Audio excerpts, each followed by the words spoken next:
Halloween, Halloween, spooky, kooky Halloween, Halloween, Halloween, creepy, freaky Halloween. Witches, broomsticks fill the sky, while zombies rise from graveyards. Such a gruesome sight on Halloween night. Better hope you don't die of fright.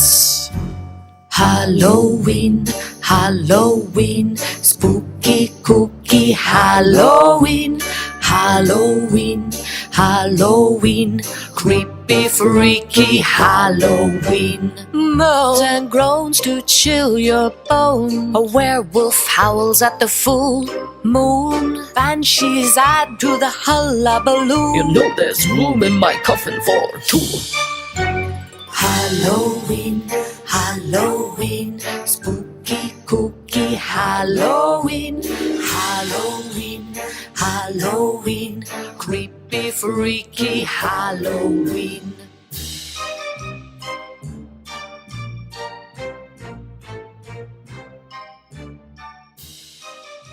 Hey guys, what's going on? This is John Peters. Welcome back to another video field trip. Today I'm in St. Louis, Missouri at the Johnnie Brock Dungeon Costume Shop with Mr. Ed Brock. How are we doing, sir? How you doing there? Doing pretty good. It's an honor and a pleasure. Got a couple questions for you. Yeah, sure. Take us back to the origins. How did the whole thing come about? I always had an interest in Halloween, and so did my dad. And back when I was a kid in grade school, I didn't go trick-or-treating. I would fix up my dad's house. Okay. Along with him, we'd handcraft everything because at that time there weren't any stores where you could buy decorations. Or probably any haunted houses. Exactly. And so we would build everything, and we would have just an incredible house filled with all of this homemade stuff. And every year there were lines down the block to get in my dad's house. Did you guys charge? No charge. Oh, that's why. That's good. It was just for fun. Okay. And, so that was my early interest in Halloween, and my dad was in retail, so I was able to get into retail with him, and that led to buying Halloween products and costumes, and it just kind of blew up from there. And so his business started off, you were telling me, as a card store, right? Yeah, it was a card and gift store. Yeah. And when did it switch from the cards to more of like party supplies and then Halloween? Well, this store was unique in that it had a lower level, and the sales help, and my dad would keep all the extra boxes, stock boxes for figurines and collectibles down on the lower level, and it dawned on me, they were already calling it the dungeon, like the sales help. Oh, the employees were. Yeah, okay. They said, let's go down to the dungeon and get stock box, whatever, for this Hummel figurine or this piece of crystal or whatever. Yeah. And so I thought, boy, what an opportunity. It's already called the dungeon. You got to walk through the store, down the stairs, in the back of the store. Yeah. And I said, if I could carry Halloween product, it's natural. It would be called Johnnie Brock's Dungeon, and that's what it was. That's awesome. And so that was back in 1984. And here we are. And here we are now in another building that's 30,000 square feet, and as you can see, we carry everything imaginable. Now, this is the biggest location, but how many more locations do you have? We used to do a lot of temporary locations, and we don't do them anymore. I have one temporary location on Washington, Missouri. Okay, and if this is it. I've built the better mousetrap. Exactly. If they wanted to check for my fans, if they wanted to check you out, what websites, where would they need to go to check more information? Well, they can Google us. They can through social media, our Facebook account for sure. But you can go to JohnnieBrocks.com. It's going to show you a bunch of product, but it's a very small amount of product that we really carry. So most of it's inside. You got to come here. You got to come. Another question is, why do you think Halloween appeals to so many people? And what about Halloween appeals to you like the most? Well, it started with the whole trick-or-treating thing.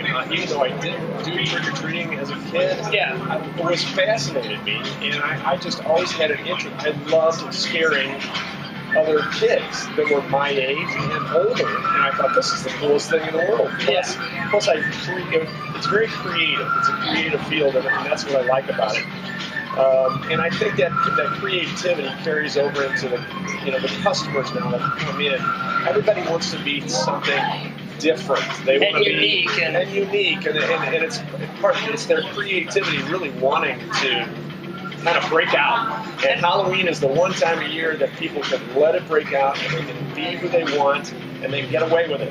Yeah, and I was telling, I've been telling my friends and people for years, there's something for everything for Halloween. If you don't like the candy, then you got the costumes. If you don't like the costumes, then you got Halloween parties. It's just something for everybody. Yeah, and it's for adults, it's for kids. Yeah, exactly. And this year it's great because it's on Monday. That means the parents that have kids can go out Saturday night and then go trick-or-treating on Monday. Yeah. Another question is, when people come in, what are some big money seller costumes, like your most popular costumes that people gravitate to?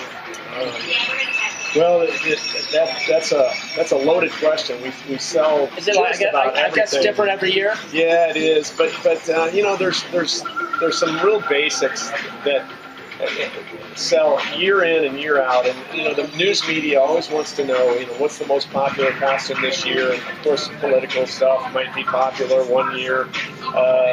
There might be a trend in certain genres, but really